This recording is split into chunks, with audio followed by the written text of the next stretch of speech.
Coba kamu rasakan udara yang keluar masuk dari lubang hidungmu.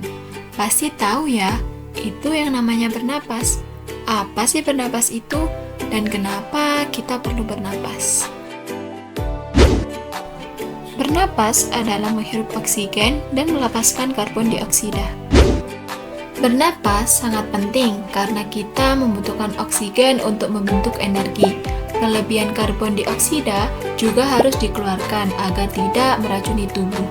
Bernapas adalah proses otomatis atau terjadi tanpa disadari. Karena itu, nggak pernah kejadian kita lupa bernapas. Bahkan saat tidur pun kita masih bernapas. Udara luar yang mengandung oksigen akan masuk melalui hidung. Di dalam hidung ada rambut-rambut halus untuk menyaring kotoran. Suhu dan kelembapan udara juga akan disesuaikan dengan tubuh. Udara kemudian melewati faring.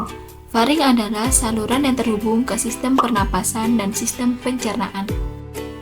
Pada bagian faring, udara masuk ke laring. Pada bagian atas laring, terdapat epiglotis yang akan menutup saat kita sedang menelan makanan. Hal ini untuk mencegah makanan masuk ke saluran napas. Pada laring juga terdapat pita suara yang akan bergetar ketika dilewati udara. Getaran pita suara akan menghasilkan bunyi. Udara kemudian masuk ke trakea. Di dinding trakea juga terdapat silia untuk menyapu partikel asing dan cairan agar tidak masuk ke paru-paru. Di bagian bawah trakea bercabang dua menjadi bronkus kanan dan bronkus kiri. Bronkus kanan akan menyalurkan udara ke paru-paru kanan dan bronkus kiri menyalurkan udara ke paru-paru kiri. Paru-paru kanan lebih lebar dengan 3 lobus, sedangkan paru-paru kiri lebih sempit dengan 2 lobus karena berbagi ruang dengan jantung. Di dalam paru-paru lah, bronkus bercabang menjadi bronkiolus yang lebih kecil. Tiap ujung bronkiolus berakhir pada kantung udara yang lebih kecil yang disebut alveolus. Rata-rata manusia memiliki sekitar 300 juta alveolus. Dinding alveolus sangat tipis, lembab, dan diselubungi kapiler darah. Pada alveolus inilah terjadi pertukaran antara gas oksigen dan karbon dioksida secara difusi. Oksigen dalam alveolus akan pindah ke kapiler darah untuk kemudian disalurkan ke jantung dan seluruh tubuh. Sebaliknya, karbon dioksida pada kapiler darah akan pindah ke alveolus untuk kemudian akan dikeluarkan melalui hidung. Paru-paru berada di dalam rongga dada yang dilindungi oleh tulang rusuk.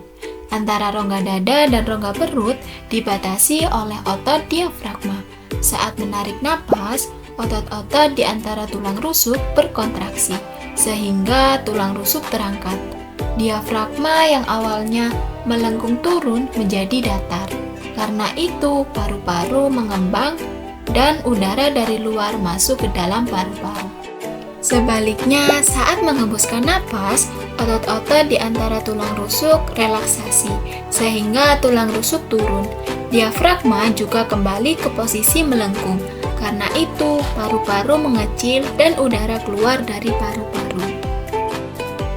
Frekuensi pernapasan dipengaruhi oleh usia.